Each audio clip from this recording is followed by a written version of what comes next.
오늘 우리가 은혜 받을 말씀의 제목은 맹인이 되었다라면 죄가 없어지었느니와, 이런 제목입니다.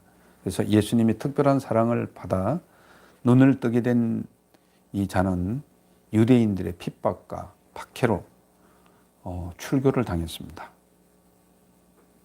그러나 예수님은 사회로부터 추방당하고 출교당한 자에게 다시 찾아와 주셨습니다.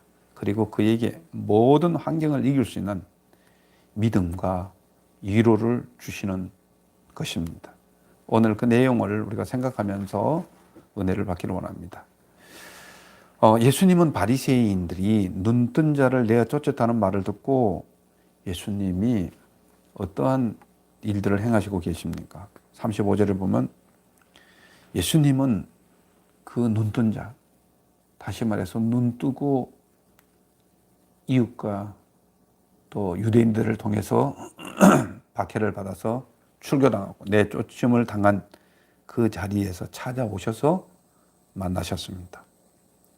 주님은 불법으로 출교당한 자를 찾아와 주셨다는 것입니다. 그를 만나서 더 깊은 신앙으로 인도해 주는 모습을 우리는 목격해 볼 수 있습니다.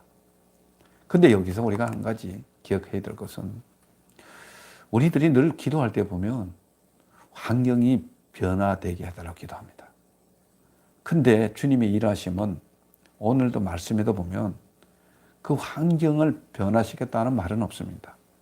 오히려 그가 그 환경을 이길 수 있는 믿음을 허락해 주시고, 환경을 이길 수 있는 그러한 믿음의 말씀을 통해서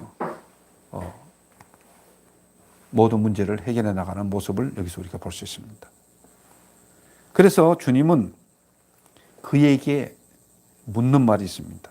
그 자리에서 만나서 네가 인자를 믿느냐, 믿음에 대한 것을 물어봤습니다.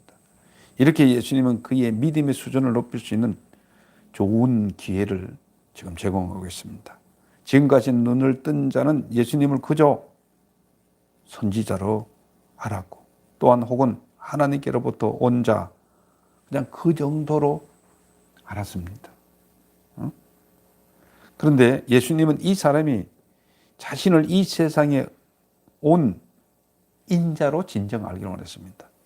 그 인자란 말은 어떤 뜻이 있는가 하면 메시아란 뜻입니다. 메시아는 죄에서 우리를 구원해 줄 수 있는 유일한 분이라는 것을 네가 아느냐? 너가 구세의 주인 것을 아느냐? 이 질문을 하고 있는 것입니다. 너 영혼을 죄 가운데서 구원해 줄 수 있는 메시아인 것을 아느냐? 하나님의 아들인 것을 아느냐? 이 질문을 하고 있습니다. 여러분들은 그 예수님을 인자로 알고 있습니까? 예수님이 우리의 인생의 모든 문제를 해결할 수 있는 분을 알고 있습니까? 여기에 대한 답을 이 소경된 눈을 뜨지 못했던 자가 눈을 뜨고 이 출교당한 현장에서 이 질문을 받고 있습니다. 그래서 예수님의 인자를 믿느냐의 물음에 그 눈뜬 자는 어떻게 대답하고 있습니까? 36절에 봅니다. 그의 대답은 주님은 누구십니까? 이 말은 내가 그가 누구인지 진정으로 알고 싶습니다. 눈뜬 자는 이러한 심정으로 내가 진정으로 알고 싶다, 이렇게 말씀하는 것입니다. 그리고 내가 그 인자 되신 분 메시아를 믿기를 원합니다. 이렇게 친절한 주님의 계시 앞에서 그는 인자를 알고자 하는 간절한 마음을 가진 것입니다. 눈뜬 자는 아주 가까운 예수님 앞에서 무한히 성장할 수 있는 그리스도의 영적인 부요를 지금 체험하고 있습니다. 오늘도 우리가 마찬가지입니다. 우리에게 주님이 만나주시는 통로는 성령 하나님이 우리에게 만나주십니다. 그 주님이, 예수님이 어떤 분이야? 죄는 뭐고, 내가 가는 길은 뭐고, 내가 살아야 될 것은 어떻게 살아야 되는지를 그 성령이 임하면 밝히 우리에게 나타나 주셔서 위로도 주시고 힘도 주시고 능력도 주시고 지혜도 주시고 믿음의 말도 허락해 주시는 것을 우리는 볼 수가 있습니다. 그래서 예수님은 눈뜬 자가 인자에 대해서 알고 싶어하고 믿고 싶어하는 것을 어떻게 확인시켜 주고 있습니까? 37절을 봅니다. 예수님은 내가 보았다고 얘기하고 있습니다. 내가 지금 이미 보았고 너가 눈 뜰 때도 이미 너가 체험을 했고 지금 나를 보고 있는 분이 바로 그분이고 지금 보고 있지 않느냐라고 말씀하시는 것입니다. 여기에 더 큰 축복이 어디 있습니까? 오늘날도 우리가 성령 한번 임하면 모든 문제가 다 해결됩니다. 많은 사람들이 불치의 병에 걸렸다가 내 병 고쳐 주십시오 하고도 기도했다가 하나님이 긍휼히 여겨 주셔서 간혹 병을 고치는 분들이 있습니다. 믿음대로 병을 고칩니다. 암도 고치고 몹쓸 병도 고칩니다. 근데 고치는 분들의 그 간증이 뭔가 하면 내가 이렇게 있다가 보니까 갑작스레 내 몸이 시원해지고 내가 병이 나서 이런 체험을 이런 것들을 이야기하기보다는 마음에 대해서 얘기를 합니다. 내 마음이 참 평안했다고. 수술실에 들어가는데 내 마음이 참 평안했다고. 뭔가가 정말 하나님이 나를 감싸고 있다는 그런 느낌을 받아서 이런 간증을 훨씬 많이 합니다. 그래서 우리가 병 고쳐 달라고 했다가 병 고쳐 주는 것보다도 성령이 임하는 게 먼저입니다. 성령이 임하면 병이 다 낫습니다. 그렇게 해서 우리가 지금까지 평생 목회를 하면서 그런 분들을 많이 봤습니다. 또 우리 교회에서도 그런 일이 있었고요. 그렇습니다. 3개월밖에 못 산다는 분이 다시 살아나는 그런 일들도 있었고요. 수술실에 들어갔다가 다시 나오는 일이 있었고요. 기계를 넣어야 되겠다고 그렇게 했던 사람이 기계를 안 넣고 지금까지 살아와서 지금도 전화하면서 얼마나 기뻐한지 몰라요. 그건 뭐 제가 한 게 아니고 하나님이 하시는 겁니다. 우리가 인자를 우리가 믿는다면, 인자가 정말 메시아인 것을 믿는다면, 인자가 참으로 하나님의 아들 그리스도인 것을 믿는다면 이런 일들이 눈뜬 자만 체험하는 것이 아니라 오늘날도 우리도 그 은혜를 체험할 수 있다 하는 것들을 말씀을 드립니다.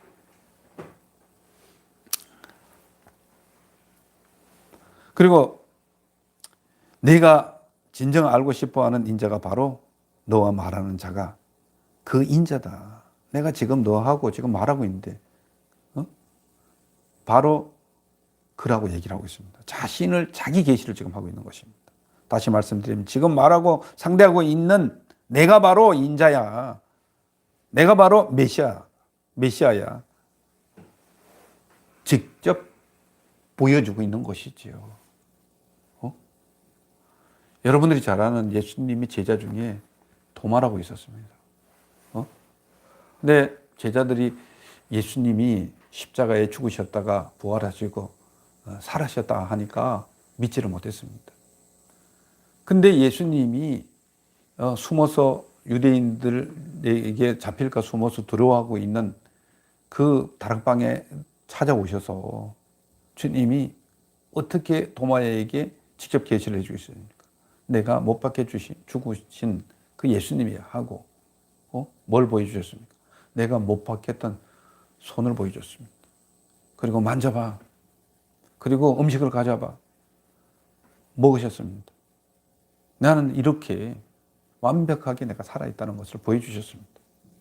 그래서 예수님은 그런 말씀하셨습니다. 도마에게. 너가 나를 진정 보고 믿느냐? 확인해보고 믿느냐? 네가 과학적인 데이터를 가지고 나를 믿느냐? 그게 아니야. 나를 보지 않고 믿는 자가 더 어떻다고요? 더 복되도다. 그렇게 말씀하셨습니다. 그래서 믿음은 기적을 봐서 믿는 것이 아니라 진정 하나님의 말씀을 들음으로 말미암아서 믿음이 생긴다는 사실을 우리나라에 할 것입니다.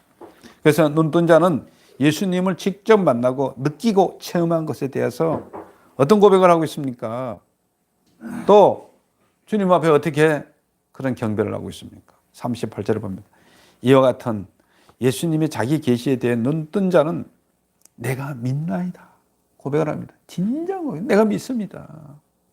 정말 여기서는 자기에 대한 이성으로만 믿는 것이 아니라 감정적으로도 믿는 것입니다. 자기의 심정으로도 정말 주님은 살아계십니다. 이 체험을 지금 이야기하고 있는 겁니다. 그래서 우리가 커피 브레이크 할 때, 제가 커피 브레이크 참 좋아하는 이유가 뭔가 하면, 커피 브레이크는, 성경이 가르치려고 하는 것들을 질문으로 만들면 커피 브레이크다. 예. 커피 브레이크 방법이 그렇습니다. 그래서, 관찰 질문을 하잖아요. 성경 말씀이 어떻게 기록이 되냐. 사실 관찰 질문은 지적인 변화를 도모하고, 또 해석 질문이라는 것은 여기에서 나와 있는 그 눈뜬 자가 정말 주님이 인자인 것을 내가 믿나이다. 이 고백이 뭡니까? 심적인 변화를 얘기합니다. 내가 그 주님을 보고 어떤 것을 느꼈느냐. 이게 해석입니다. 그래서 그는 정말 심정적으로 주님이 살아계신 것이 자기 심정 속에 녹아내렸다는 그 고백을 지금 하고 있는 것입니다. 예수님도 커피 브레이크 하는 거예요. 내가 나를 우려하느냐. 인자라고 믿습니다. 그 고백입니다. 그렇습니다. 내가 머리로만 믿는 것이 아니라 진정 주님은 살아계셨군요. 진정 살아서 나에게 이런 은혜를 주시는군요. 이 고백을 지금 하고 있는 것입니다. 그는 아마 정말 주님의 이 임재 앞에 주님을 이 만난 자리에서 몸둘 바를 몰랐을 것입니다. 자기의 눈을 뜨게 해주시고 메시아인 분이 직접 만나고 있다는 사실이 정말 꿈만 같았을 것입니다. 어떤 면에 있었을 때는 두려워 고개를 들 수 없었는지도 모릅니다. 그렇지 않습니까? 주님의 임재는 그냥 객관적으로 사람이 그냥 스치고 이 사람도 있고 저 사람도 있고 많은 사람들이 있는 것이 아니란 얘기입니다. 혈류증 여인이 정말 주님의 옷자락을 만졌지만 주위의 사람들은 주님의 옷자락을 스친 사람이 한두 사람입니까? 그렇지만 믿음을 옷자락을 만졌을 때 그는 느끼고 그는 정말 하나님의 임재를 느꼈을 뿐만 아니라 자기의 혈류병 근원이 다 나았다는 것들을 저는 확신했던 것을 우리는 볼 수 있습니다.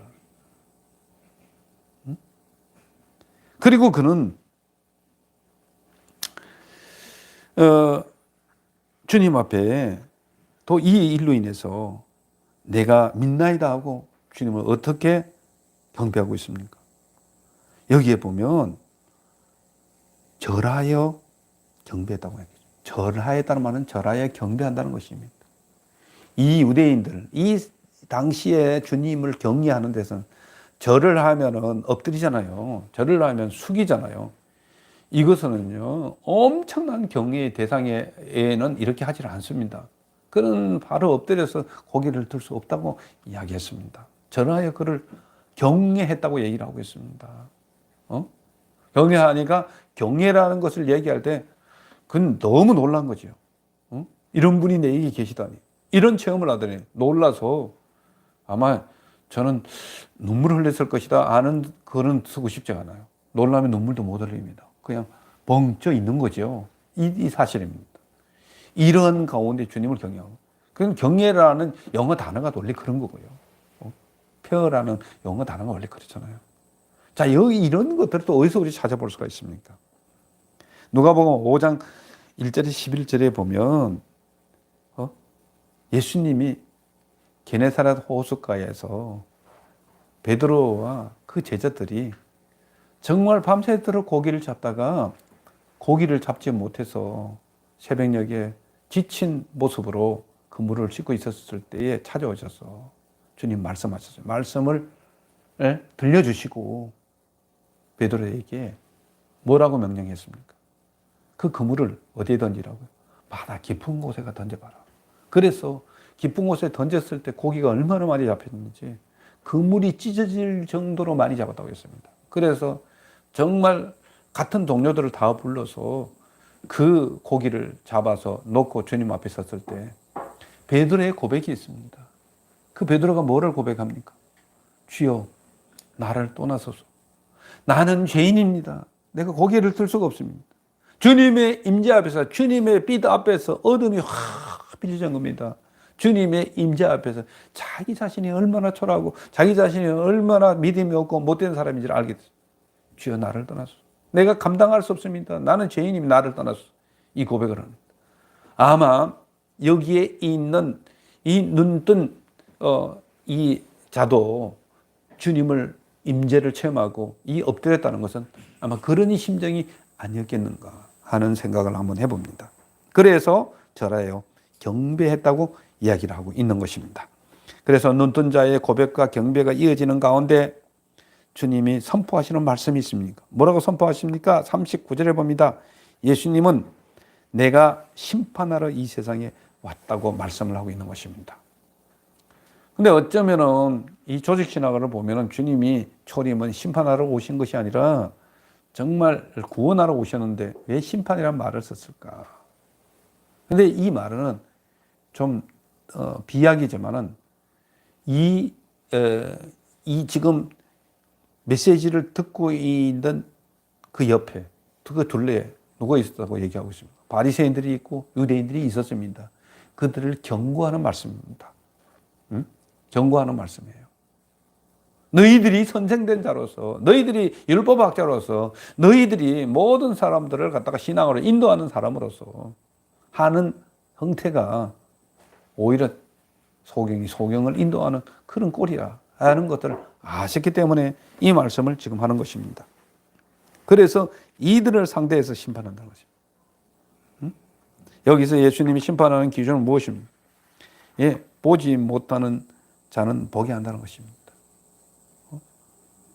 다시 말해서 보지 못한다고 하면은요, 자기가 이 땅에 장애를 가지고 있다는 것을 아십니다. 장애를 가지고 있다고 인식하는 사람은 다른 사람의 도움을 청합니다. 긍휼을 청합니다. 근데 자기가 장애가 아니라고 생각하고 자기가 잘났다고 하는 사람들은 절대로 도움을 청하지 않습니다. 응? 아주 자기의 자존심을 가지고 살아갑니다. 자존심이 상하면 모든 것이 다 무너지는 걸 생각합니다.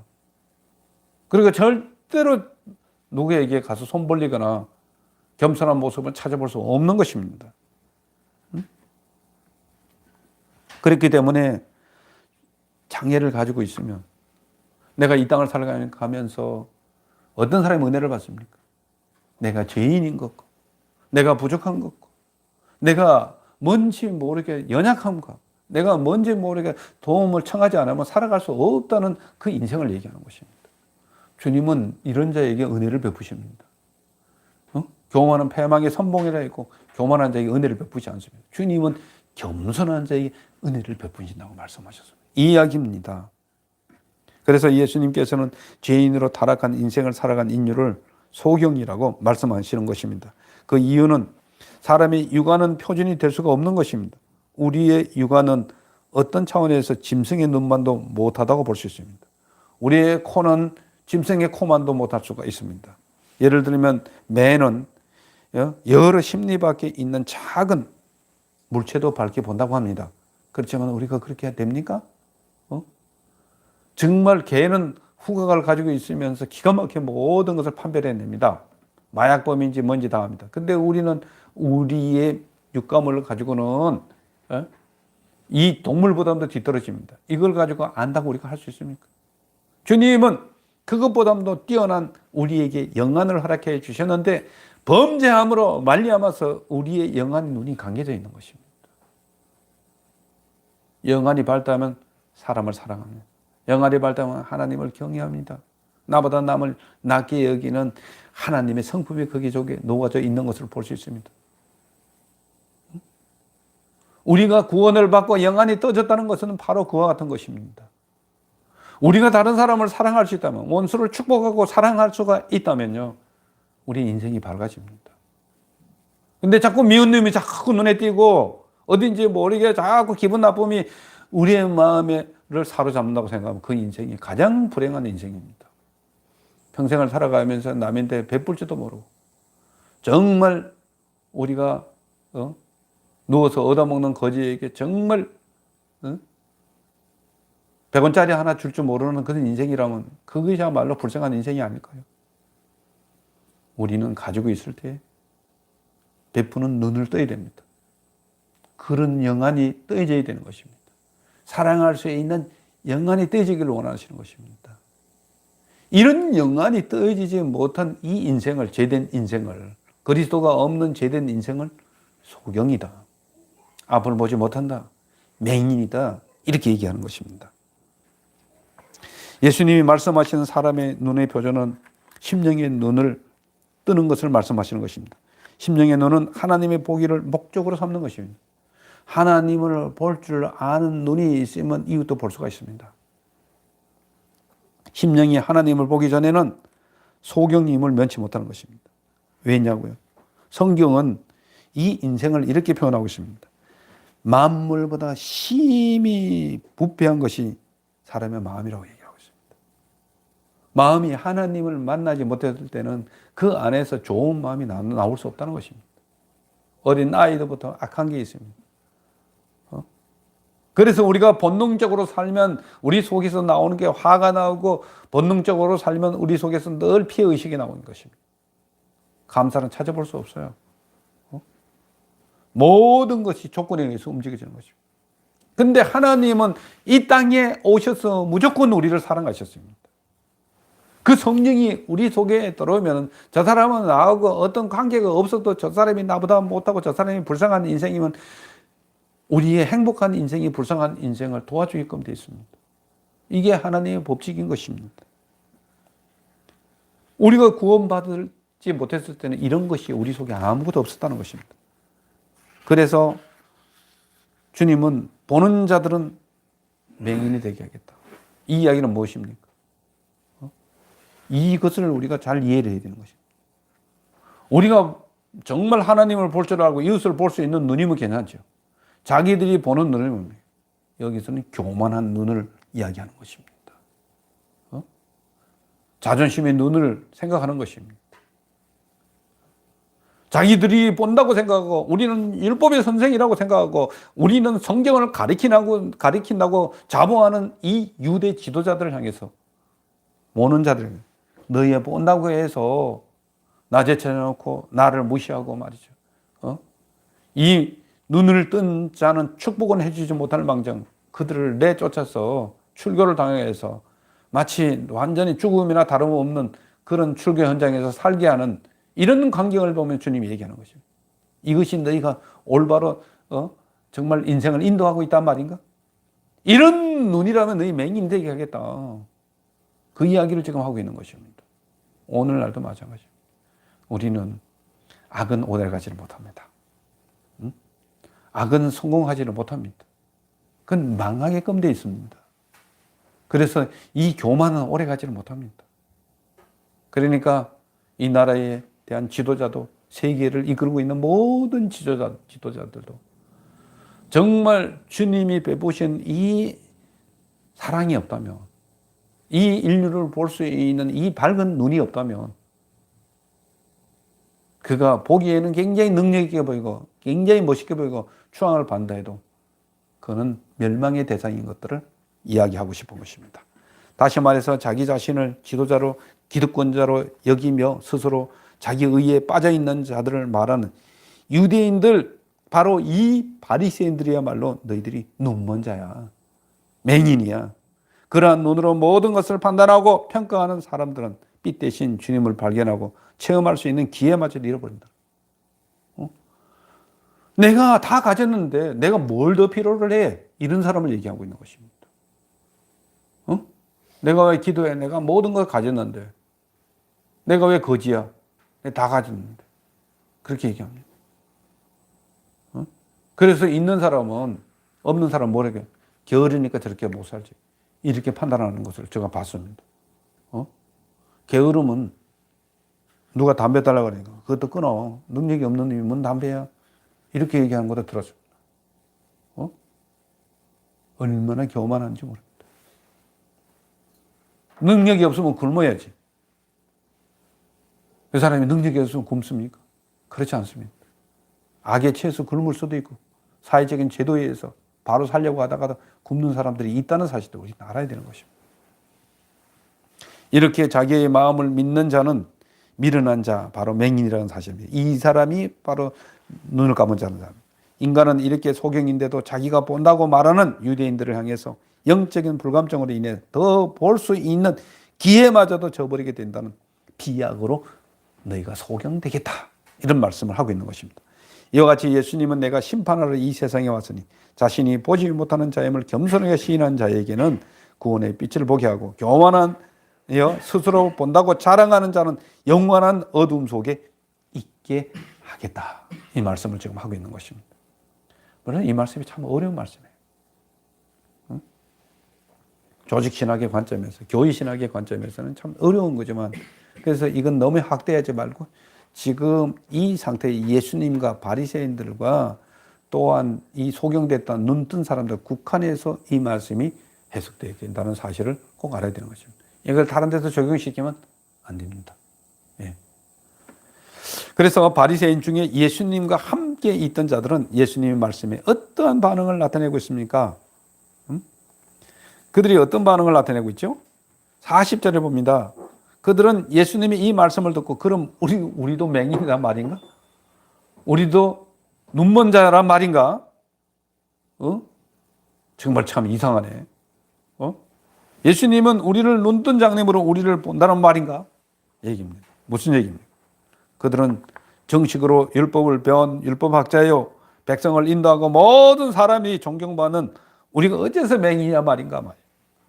여기에 대해서 지금 항의를 하고 있는 것이에요.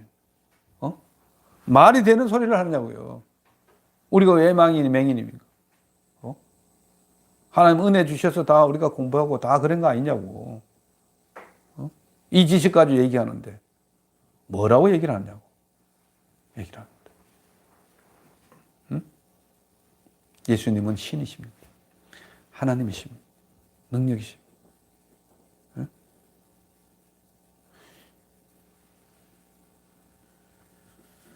무당들도요, 보면은 서열이 있어요. 근데 신적으로 하잖아요. 배워가자 하는 사람, 학선무, 이렇게, 집안 대대로 이어지는 세선무, 또 귀신을 받아가 자는 사람, 강신무, 이런 느낌 합니다.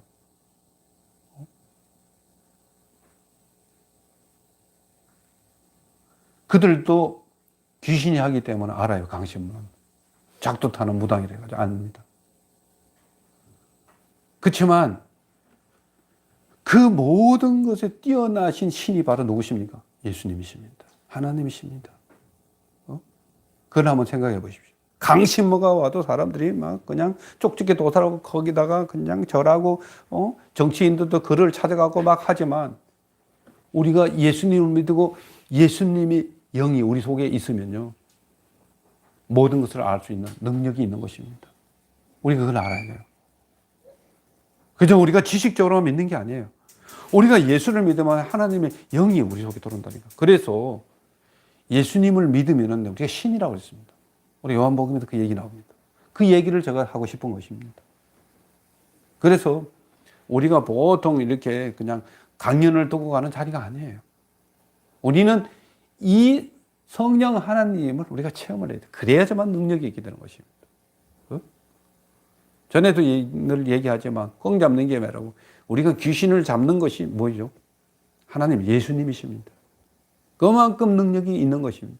그래서 세상에 있는 모든 미신, 두려움, 이런 거 두려워할 필요가 없다는 것입니다. 그 체험을 누가 체험하고 있었습니까? 소경되었던 자가 체험하고 있습니다. 아무리 강신물 해도 눈 감은 사람 눈 뜨게 하십니까? 절대 못합니다. 그렇게 할 수가 없습니다. 그렇지만 예수님은 메시아로서 눈을 뜨게 했을 뿐만 아니라 그 성령의 체험을 누가 하고 있습니까? 이 지금 눈 뜬 자가 그 체험을 하고 있는 것입니다. 베드로가 그 체험을 했고, 또한 많은 위대한 종교 지도자들도 다 그 체험을 했던 사람들입니다.